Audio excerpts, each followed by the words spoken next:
Now recognize the gentlelady from California, Ms. Barragán, for her 5 minutes.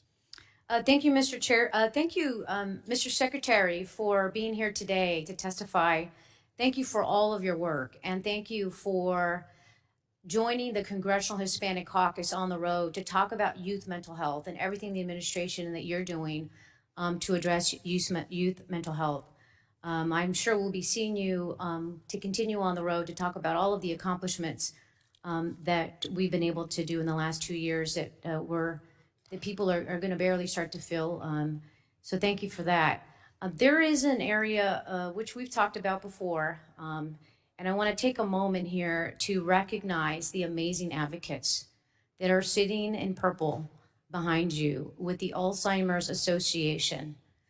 I stand with them in support of improving access to FDA-approved Alzheimer's drugs.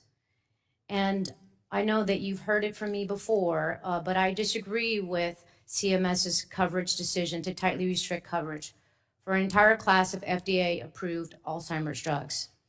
And I continue to just say I think there is a huge disconnect when the FDA can approve a drug and that CMS will not cover that drug.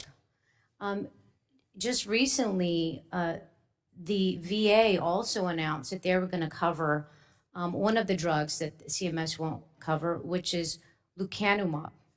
And so it seems to me there's just some real disconnect that we're trying to get to the heart of to see how we can fix that. It's one of the reasons that my colleague, Dr. Joyce, and I introduced the Access to Innovative Treatments Act. Our bill would ensure CMS fairly considers coverage for innovative drugs and therapies. And so this is an issue I'm going to continue to work on. My mother has Alzheimer's. She's 82. We also know Alzheimer's is one of the biggest threats that we have, especially in our Latino communities who are at risk of developing this. And I think when we talk about budgets and we talk about cost, it's also going to have a huge dollar impact, on our budget in access to care and health care.